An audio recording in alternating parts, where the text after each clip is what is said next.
The Lion King, Mark Siely, welcome to Guru SCAFL podcast, mate. Is this your first podcast? It is actually, yeah. You never heard much of him until recently. Exactly, yeah. And looking forward to having a look at the journey, mate, and see how it looks. I think we've known each other about 16, 17 years since my young fella was coached under you in the Storm when we first moved here, and he took him through, and he's always said that you've been one of the best coaches and that he's had, and I think that goes across the whole board of everybody that I've ever spoken to.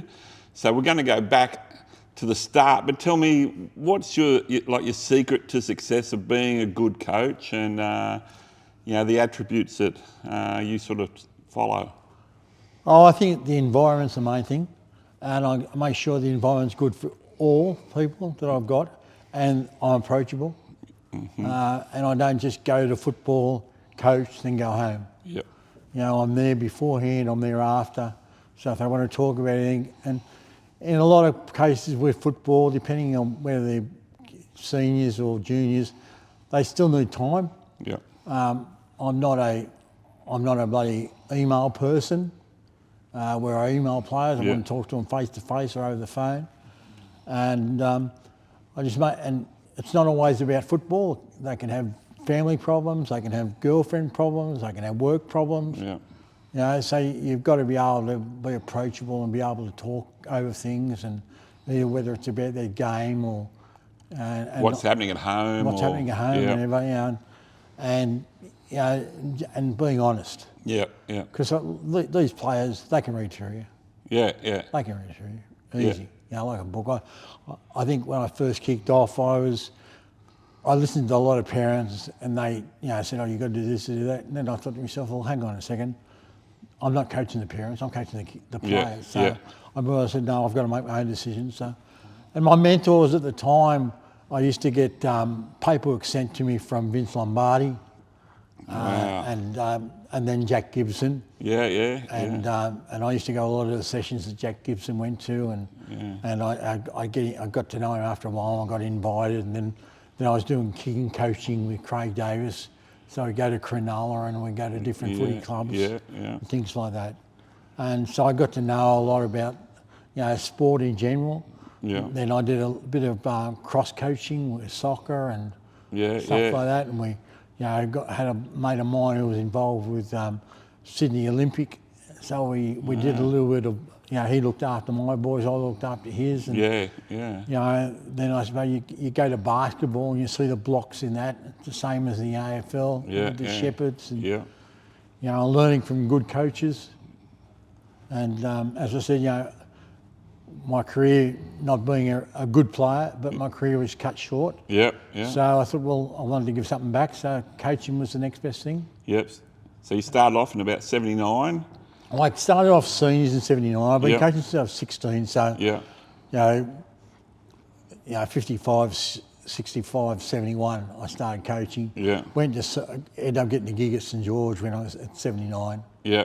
And then I've always loved 19-year-olds. Yeah. Because they all want to play first grade, and there's no rubbish with them. Yeah. But you've got to be able to communicate with them. Yeah. Because they're a funny breed. Yeah. Some like to party and things like that. So you got to be a little bit lenient with them. Yeah. Because you want them to play. Yeah. It's not like being in Melbourne where you can lose two and pick two up in the same street. Here you got to educate. Yeah. So I did that. I was president of Ramsgate RSL juniors for 15 years. Oh wow. I did cricket as well. The same period. Yeah. Same period. But I used to take holidays in February and grab a couple of the boys that used to go to uni. Yeah. And we'd go around the schools, and the secretary of the Woody Club would book my times, and we'd go and talk football and do sessions with the schools. Oh wow. Because in those days, schools didn't get much. Yeah. So if you could walk in and have a session ready for you, they loved it. Because they could sit back and didn't have to go to class. They sit on a seat and watch or read a book. So that was my life as a junior. And then seniors, St George, got my first opportunity at Sails. Then I spoke to a coach, and said, you've got to get out of your own backyard to get recognised. So I went to I went to Balmain, and they gave me the first opportunity, captain coach there. Captain coach, yeah. And then I went to Bankstown Sports as a coach. Took them from last, I think, last was it? to first in the first year. In the first year. And it was only because the weather against Sydney Uni, which was coached by Rod Carter at the time. Old Tilt. Yeah, Tilt. Yeah, so that was a good experience because he had a lot of ex-senior Swans players. Would have followed him. I had a lot of young kids. They were still making their name in football. Nobody knew them. Yeah. But some of them went on to play real good football for West and St George and whatever. And then I went to North Shore and coached up there for a couple of years. And, but I'd done two Shell Cup under 15s, under 17s. They would have taken you all over the state. Oh, I did. It took me all over the state. I met some great people. Got some good memories, and and even to this day, I can go to footy clubs, and I guarantee you, if I go to a footy club, if I don't know a player, I'd know a committee person or a coach. And that's what I used to say to the players. You only get out what you put in. So if you don't have to be the best player going around, you don't have to be the best coach going around, but you could be a good committee person. You know how to run a club. And I still communicate with a lot of ex-St George players that I've known over the years. And I suppose my highlight's been coaching Mark Roberts all his junior career. And we still communicate to this day. Really? And we talk, birthdays and whatever. And then I've got players all around the state playing at some level or another. They're probably not in the young age bracket anymore, except for the young kids I brought through. And then when I had the opportunity to come to Wollongong, is that a career opportunity with work? Work? I was working with the AFL, and Craig O'Brien was the St George coach at the time, and I was with St George at that stage. Because I coached reserve grade and first grade at Saints with Grant Bartholomeus. Oh, wow. I was assistant to him. And then I coached 97. We won the reserve grade grand final. 95, I think we won the under-19 grand final. So it was three good stepping stones in those years. And then Craig was the coach at first grade. And as he said he'd never been in grassroots before. He'd already been given everything. So I helped him out. And then is he up Broadbeach now? Southport. I knew it was one of the two big teams up there. He's got his boat parked out there on the water. He's done well, has he? Nice bloke too. And very underrated football, I thought too. He could play. As he said, Lockett made him. So many goals to Gilda, but it was even the experience when St George were taken over by we took over Adelaide Crows, St George Crows. Going to Adelaide and seeing their setup. If you had an injury, you'd stay at the ground 24/7 to get treated. It was just those that type of experience. Love that. The coaches coming from Adelaide back to St George. And we went over there to learn from them as well. So all those things I took in as in the coaching theme of thinkers. And then I came in here and what year was that? 99. 99 you moved here? And Craig went to Southport, so I got his job in the AFL. So I was with James Walton, and I think that was the same year that Dave Johnson started. DJ and Jumbo. So Jumbo was already in, but Dave, him and I started together. And we did that for a few years, but just the way things were then, it was all money based, and you go around to a school, and I just enjoyed having the environment of kids around. And you knew they all couldn't afford the Ozpack at $25.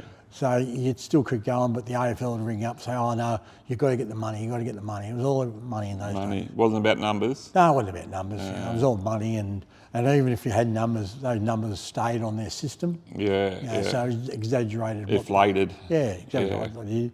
So I had to look for another job, and I got a couple of jobs, and then one of the boys at Wollongong Jeff Warner, who was the president of the club, Yeah. and his old man was a president at Ramsgate where I was, and I've gone after him. Yeah. So when Jeff said, would you like to coach at Wollongong, I was still coaching in Sydney at the time, and I said, well, I can't coach this year, but I'll coach next year. Yeah, yeah. So we coached Wollongong, and lo and behold, we come up against Fig Tree. It hadn't been beaten all the years, right through to under 17s. Ah. And So we was knocked- this first grade? No, this is under 17s. Under 17s, yeah. And we knocked them off. And, you know, and we had a brawl at half time, and I kept my blokes out. And I said, you've just got under their skin. I said, they haven't been beaten all their career. And I said, there's some quality players, because about 4 or 5 of them played under 19s for Wollongong at the time. Yeah.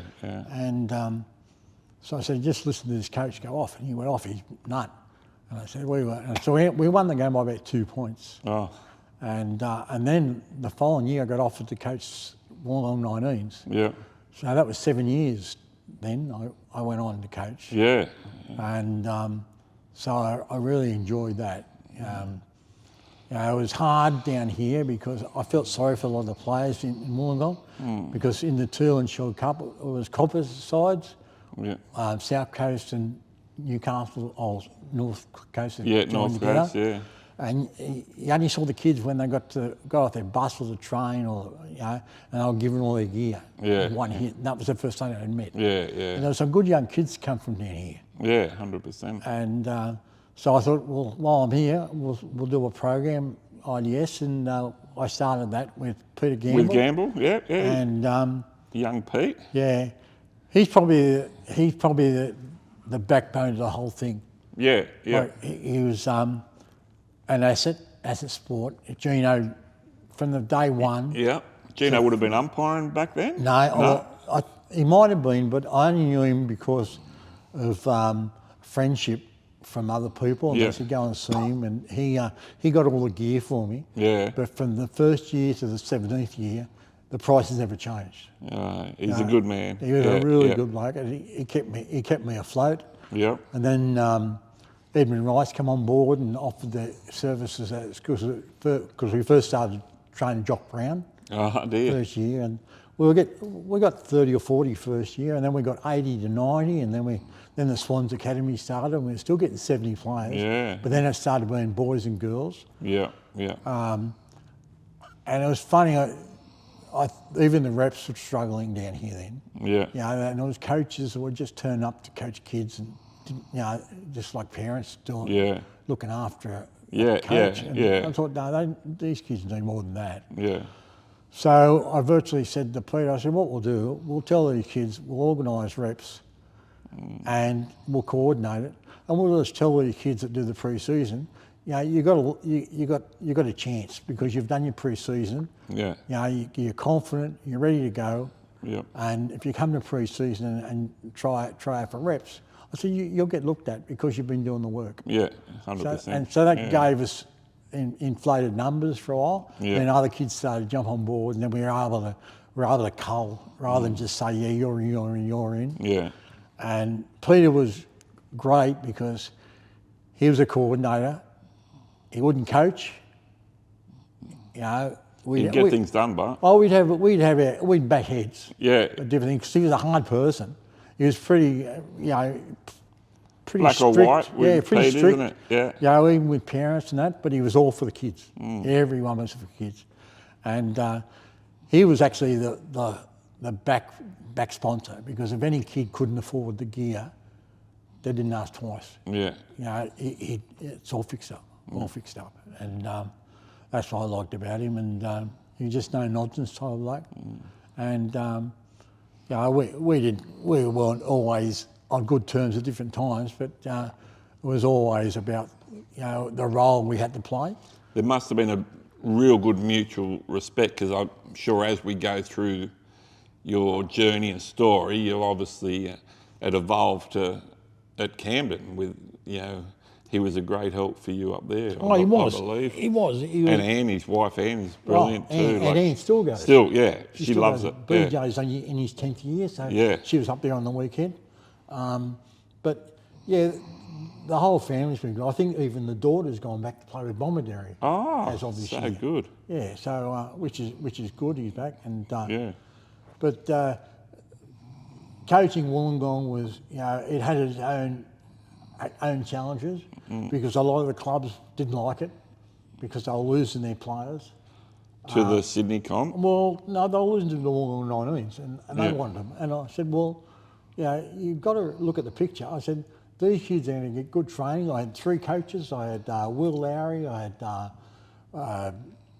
Michael, I had Dave Forst. Yeah. He was involved as one of the coaches. I know. Michael Davis, Yeah. Brendan's father, and he won the Field Medal in Sydney, at Sydney Uni. So, these kids had good people looking after them. So, and then you throw in the likes of, Michael Love, who was involved with the footy club. So there's a lot of knowledge there. And these kids were getting, they were getting this knowledge. And we knew that we weren't going to have them all the time, but if they went back to their clubs, they were going to go back a better person. Oh, you see it all the time, well, you can see it in Sandon. Yeah. You can see it in Lachlan Kirk. You can see it in, boys that are running around, Scotty Phillips. Chris Cook. Yeah, you can see it in those blokes, how much they got out of it. And Wollongong were good for a couple of years in first grade, but they just, the oldest player was 23 because, once uni was finished, they went home. Yes. So they couldn't get all the senior players, and then so they dropped out, unfortunately, and the under-19 stayed for a few years longer. But it just got too hard, and then the league changed their tune and said, well, if you've got to play 19s, you've got to have a reserve grade and a first grade. And we didn't have that, so that was their rules at the time. So and then it came in that when the women were in there, they said you had to have a men's team and all that. Yeah, so they changed their tune to suit themselves. And then they stopped a lot of football. They were more interested in the universities. Yeah. Because they knew the universities had numbers. So we eventually dropped out, and all the players, they all went back to their own clubs. There was a couple that I think Willow and Luke Essington and Jacob Hennessy, they all went into Bulldogs and won a first grade premiership from that. Yeah. But then you had blokes like James Bell, and look where he is now. Yeah, 100%. Yeah, 100%. There's a good talent going around, and those kids will come back eventually.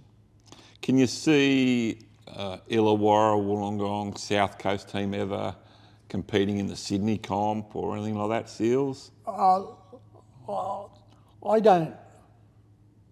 I think to do that, they'd have to start up younger.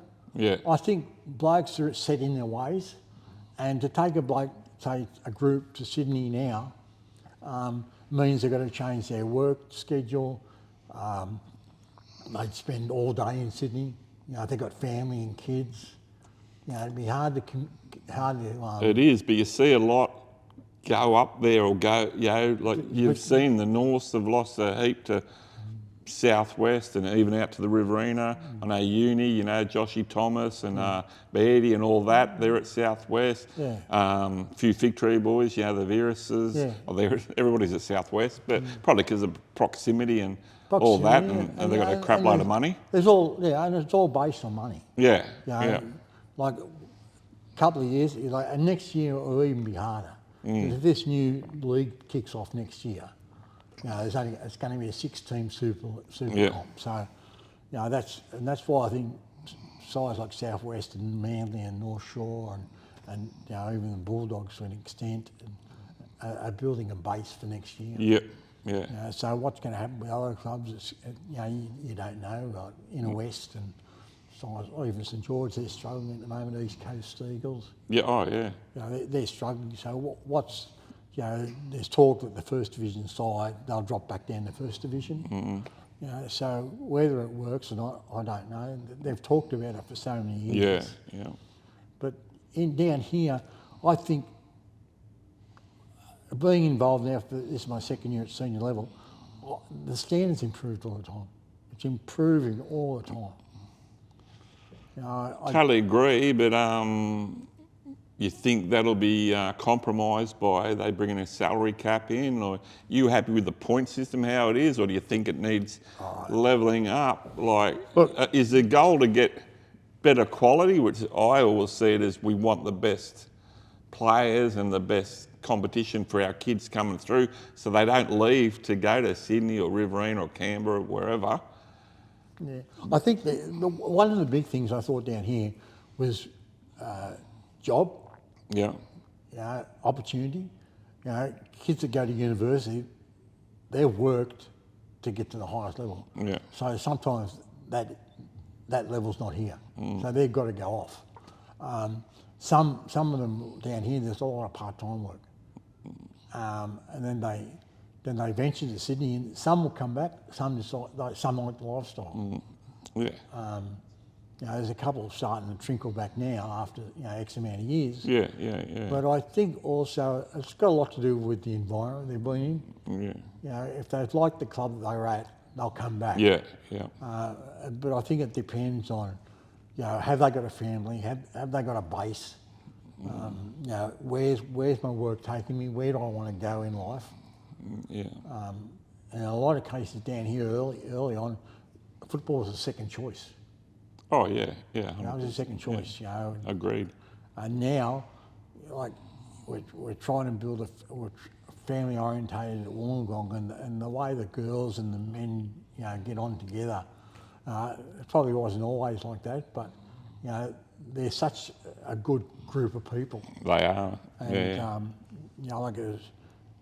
I spent 5 weeks away because of injury, and coming back, it was just like coming back to a family. Yeah. It is. It's your second home, isn't it? It's your second family. Well, it's everything I've done all my life.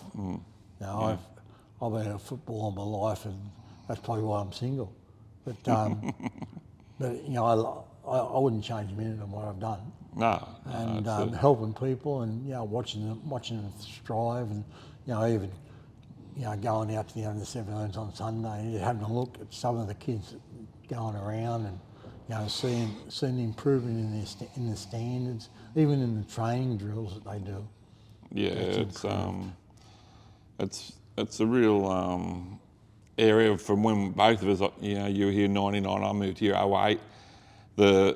Even the facilities are better, the grounds, like having Artie Smith and obviously Dalton as your showpiece, and then, Albion Park, the juniors have got a great ground, as we were talking about earlier. Then you got the training and the IDS that you guys introduced, and the Storm, and now, the rep levels, and, it takes me back. I think you said we didn't have a lot of success, but I remember you took the under-13s up to Newcastle for that Hunter Cup, and I don't think we'd ever won it. No. And what a team that would have been like. Belly got best player of the series year before that. Heaney got it. Yeah. So the class of player was going up there, and that's why I couldn't understand why the league stopped it. Yeah. And I thought, they're going to Port Macquarie, but the Hunter they're looking out for football, and their standards improved as well. And the kids, the more these kids get exposed to football, they've got to, the better they'll be. Yeah. Some of these kids, they just love it, and even the young girls coming through, they're like sponges. They just want to learn. The standard now, you go and see the junior girls, and the 13 and 15s, and it's like on TV. The AFLW, the standard from when they first started to now, through the roof, and so it's obviously the money they've put into the different leagues and that, and been so important to the success and the it is. skills. The only probably downside is you get these kids that are in the academies, and they've got to go to Sydney, and you get these academy coaches that say, "Well, you've got to come to us because we can improve you." And that's been my irk for years and years and years. There's good kids down here, and they've been good because they've worked and they've wanted to learn. Yeah. And then you get an academy coach says, "Oh, come to my club. I don't have to coach because I've got a good side." So they don't know what coaching's all about. because I think that happens there, like even on a level here with the rep teams. Oh, it does. You know, I know we've lost a lot of people to, you know, to rep coaches from other clubs. You know, said, "I'll come and play with us," you know, and you make the rep team. You know, which and it's sad. It is. It's sad. And I suppose probably the only downside that I look at down here was when they wanted to introduce an under-19s. And I think that would have been a good idea. So they brought in Thunder. Yep. And I think Thunder was fantastic because it gave kids an opportunity and exposure. Yeah. Absolutely. And they all been looked after by really good people. You know, and again, the Will Lowrys and the, you know, Michael, you know, Mick and all that, and Dave Forst. Yeah. You know, they were fantastic with the kids. And the kids wanted to play footy, and we ended up getting the Peter Gamble got the Guernseys from the Swans, and they were in those, you know, yellow and purple. Yellow and purple, and then they were red and white ones. And, yeah. You know, the kids loved it, and and they go to Sydney and get looked after, and then the first year was pretty tough, and then the second year they made the semis. Yeah, that's right. And then South Coast pulled the pin. You know, they said, "Oh no, we've had too many complaints from the other teams. Yeah. We're losing players." But I said, "Yeah, like for 12 months." Yeah. And the kids ended up. We had to run a golf day at Port Kembla. Yeah. You know, to make money for the affiliation fee, and you know, and Peter Vieras was on the committee in those days, and he worked. Ray Burgess. Yeah, all good men, all good AFL. Trev, love Trev. They all threw in. Yeah. And the kids raised 30 players, $300 each. Yeah. To play in Sydney football. $9,000. Yeah, $9,000. Affiliation was about 8,000. Yeah. In those days. Yeah, and if that had been still going now, each club could have had an under-19s. Yeah, that's true. And then you're building again for the future. Because as it is at the moment, reserve graders aren't going to stay all the time. Some of the kids from 17s find reserve grade too big a jump. Yeah, okay. At the word go. Yeah. Not straight, not... Yeah, not after. Yeah. And then they'll come in, but then they haven't had enough football, so they're still learning. Where the good players, the confident ones, they'll go straight into it. Yeah. But you'd like to think if you got a good side of 17s, you'd want 3/4 of them playing senior football. Oh, 100%. But it's one of them. And that's going to keep the growth. Yeah. Within the clubs. So I feel with no 19s, clubs are going to struggle eventually because you know the older blokes are going to be playing reserve grade.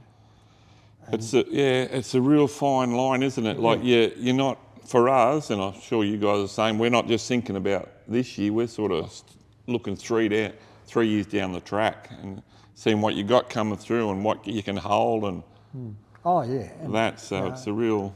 Well, my recruitment from last year, because I only come in March last year, year before, my recruitment started at the end of the season. And I was talking to players, retention of players. And I got around to find out who was staying, who was going. So I was really, Yeah, you got to be on the ball, don't you? And it took its toll because, there was no off-season for me. It was just full-on football. I think for me personally, off-season's busier than the season. Oh, it is. Hopefully, next year will be different. Next off-season will be different. Yeah. But because we've finally got to a place where we want to be. Now it's a matter of, as you say, holding them and keeping the guys underneath happy. Yeah. And there's always something that will be thrown up. Oh, always. Yeah. But I've just been lucky with my football career that I've gone to good clubs. Even the 3 years at Camden. Miles was there as well. And he went there as a 16-year-old. Yeah. And we got to meet some really nice people, and then you got blokes like Lockie Maples and Kian, and all good club people around, and so out of every club I've been to, there's always been something that you learn. Yeah. And it doesn't always have to be about football. No, that's right. And your job a lot of the time is not for them to become a better footballer, but to come out of the place a better person. And I feel as though that's part of your philosophy of... I'm lucky. I I know what I've got, Yep. and I can read a player pretty well, and I know what he can give me and what he can't. But then you read all these stories about these young kids, causing havoc, and you think to yourself, they're no different than some of the kids I coached. Yeah. And I think to myself, well, I can't say everybody, but I can make an effort. Yeah, that's right. And so the environment's got to be spot on for these kids, and they've got to be able to want. And I remember one of the president I replaced at Ramsgate, he said, make sure you know all the kids, know their names, and they know to come to you and who you are. Yeah. Because it's their ground, and which I did. Yeah. And I take it through today, even at seniors. Like I'm hopeless with names, and so I put it on a board, and then I'm right. I still struggle with some of the girls. Yeah. Because I don't see them all the time. That's right. Yeah. But with the players, I can have a conversation with anybody. Yeah. And I won't just walk away from it if they've got something to say, and it might not be about sport. Yeah. Mate, we're going to wrap it up a little bit. I remember you coached Reggie Kessel. You remember Reggie? I know you loved him, and you made a comment to me back then that he reminded you of young Jared McVeigh. Yeah. Tell me about some of the players. Obviously, he was a Shell Harbour junior, and obviously didn't go on with his AFL career, which was sad. I've never seen a kid at a young age kick off both feet and play the way he did and read the game. I think he landed a ball on a 5-cent piece. Yeah, so sad. He went into basketball a bit, and a great kid. I employed him for a while. Tell me about the ones that, you're probably the best junior in the Illawarra that you've ever coached. Geez, that's a hard story. It's funny, I thought you'd ask me that. And I thought about it, and I suppose, being honest, the player that stood out for me, and there wasn't just one. I can't pinpoint one. Yeah. But the one player to me that had all the ability in the world is in your club is Jared Falconer. Yeah. And it's unfortunate that his dad was employed by the Bowls down in Canberra. Yeah. They only had one car. They had 6 in the family. And all the rest of all the girls, most girls, and the mum was taking them to, because both the parents, she was an Australian gymnast, the mum, and he was an Australian bowler. So they've got some talent. We're looking forward to young Will coming through. Yeah, and that's what I was talking to Jared last week. It was good to see Will's back on the paddock. Yeah. But he was, gifted, because I never forget that day we played out at in Sydney, and our fullback went down, and he had to go and mark, on one of the boys that's playing for the Swans at the moment, and he gave him a bath. Yeah. And he was so well balanced and good on his feet. Like a panther once he hits the ground. Oh, he is. And coaching him, and then like Omar, when he first started football, he couldn't kick a football to save his life, but he's one of the hardest players going around. Yeah. And most honest, and he give you the shot off his back. Yeah. And he tore us up last year at. But he's torn. He made me sack a coach. He's torn me up. The other player that I had plenty of time for was Joel Willis, because what he's been through. Yeah. Like he was a rep runner and a rep soccer player with James Bell. Western Wanderers, and he tore a hamstring off the bone, and then he fell, and then he fractured his skull. That's right. Yeah. And he made a comeback, and he came back down here with me from Camden, and he played first grade, and he played with Miles. Yeah. And he made first grade, and the umpires just ridiculed him. He was so tough and hard. But then if he knocked you over, he'd be the first one over there to pick you up. Yeah. I had a good chat to him after the final, and I said, mate, you're a good kid, like to try and just the outside night, you're a good footballer. I know my young bloke loves him, and I know a lot of them. Jakey O'Callaghan loves him, old Jakey, and that. And so it's sad that things like that. And but good. You've had some talent there. I've had plenty of talent. Belly himself. Yeah. He had plenty. He showed plenty of talent. In growing up. You look at even the Tigers. Kay Drury. Yeah. He was an exceptional rover. Yeah. But in those days, the academies, they ruined him. He was around with Wicks, He's still rucking for the Suns. Yeah. And he'd take every tap that Wicks gave him. But they were looking for outside talent and forced him out of football. Jeremy Woodford. Great talent. player. Luke Essington. I thought he was probably a better talent than some of the boys they took. Some of the tools they took. Look, even Sand, his work rate was always top notch. Yeah. And in early days, he wasn't a gifted player, but he didn't stop. He didn't stop working. And you go into Fig Tree and Ollie Burnett. His work rate was unbelievable. And some of the boys in there, Jacob Hennessy and Jooks, special group. And you can know why they've had a lot of success with it, because they're good people. Yeah, they are. And they're good people around the club. The funny thing about it, all these kids had backings from parents. Yeah. We at times, I feel that we're a baby milling centre. Yeah. And it's a good call. some of these kids, they look for inspiration, whether it's from their coaches or the outside. Yeah. And all these particular kids had good support from their families. Yeah, it's never easy, mate. Like young Sonny, he had probably one of his best games yesterday, so I praised him after the game. And then driving home, I said to him, mate, you don't like it when I tell you that you haven't gone the best, but I tell it because it comes from here. Doesn't mean I don't love you.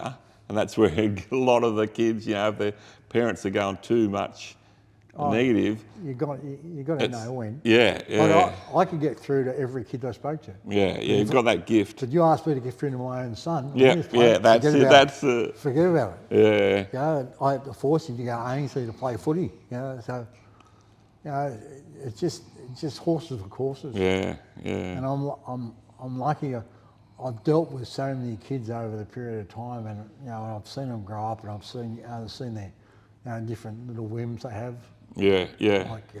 I can't talk out of school. I can't tell you what Miles did, but we got a fair idea. When we stop, I'll tell you the story. Yeah. But no, I'm pretty lucky that the playing group that I've got, I'm happy with. Yeah. They're a good bunch of people.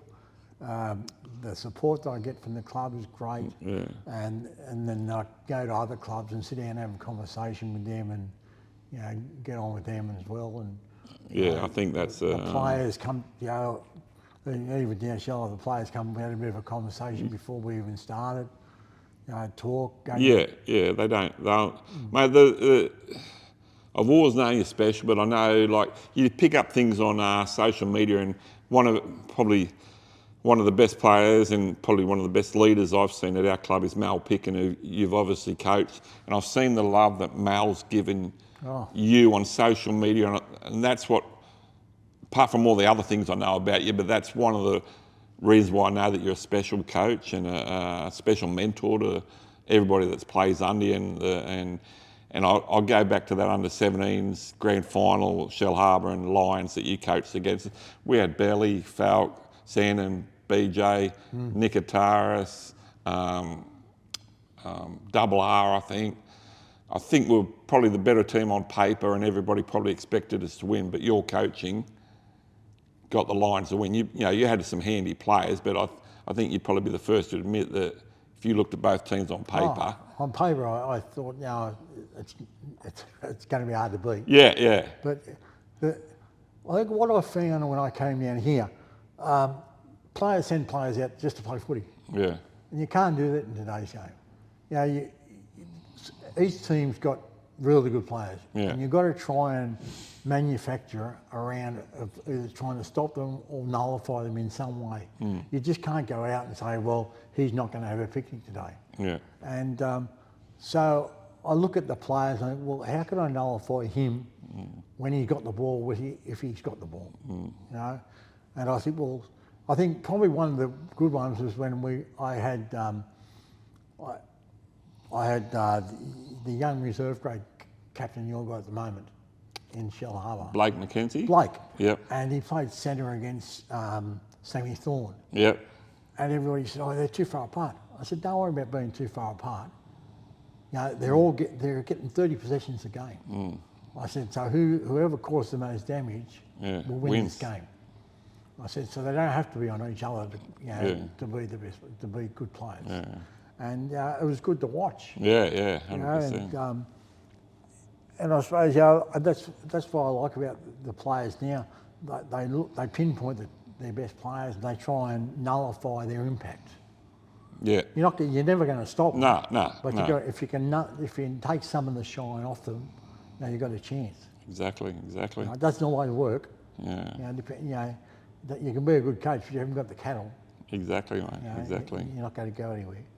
But you've got to put time into them as well. Yeah. I'm lucky I've got some really good coaches at the moment, so I can go around and look at things and we can talk to different players about, maybe you could try this. Yeah. Not always going to work. Some players have been in situations where they haven't been picked up over the years, so their habits aren't going to change. Yeah. But if you can get on to them early enough, at least you've got a chance. 100%. But whether I keep coaching or get... I was just going to ask you, what's the future well, look like, mate? I don't know. I was a bit down myself when I was in the hospital, but a lot of people said, no, keep going, which I'm glad I did. Yeah. But I feel as long as I can give input and help players move on, I'll stay. But if I'm just going to level out and I'm not going to help the players on, I'm better off stepping away for somebody younger. Because that's what you're in the game for. Not for yourself, you're in it to better the players and the club and the team.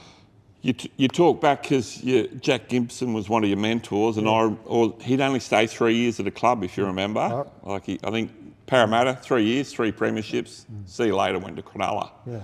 Is that how you said a little bit? They stopped listening? Like Jack, I think, said after 3 years they stopped listening? Sometimes you can lose the floor. Yeah. But I think you've got to change things up too. You can't be the same person all the time. You've got to get involved. And you normally, I reckon you know when your time's up. Yeah. So that's a little bit different kettle of fish. It is, It's so professional and it's such a bloody cutthroat business. Yeah, and you've probably only got a 2 or 3 player movement every year, where here you're probably getting 6 to 8 in and out, aren't you? You guys are lucky you're near a uni. I know you've got a couple of young guys that we talked to this year. Yeah, but it wasn't always like that. They all went to uni, and I don't know what happened. There must have been a breakaway, but we're happy that these boys have come on board because they're nice young blokes. Yeah, the rippers. And but I think with those type of people, and even Vince Lombardi, he moved on too. Yeah. But it's such a cutthroat game in that type of sport. The money talks, and you look at some of the coaches who've gone now. Yeah. And like even in the AFL, if you're not winning games, they've got to fire. You look at Boss. He's probably one of the best people going around, player and coach. Yeah. And all of a sudden, Josh Fraser's gone into it, and they won 5 on the trot. Yeah. So what's different with him and what the players haven't changed? Nah. But attitudes have. Yeah, 100%. And that's all it needs. Exactly. Well, we're going to wrap it up, Seals. Couple of quick fire questions. Yep. Holden or Ford? Holden or Ford? Probably a Holden. Holden? I just served you a coffee, but coffee or tea? Coffee. Favourite holiday destination?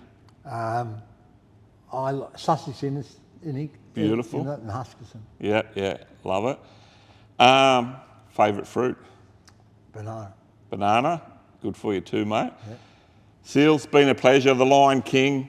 Congratulations. Good luck for the rest of the year. Not too good of luck, but we'll see, you guys will be up there, mate, which will be exciting for you. And we'll find out on Saturday.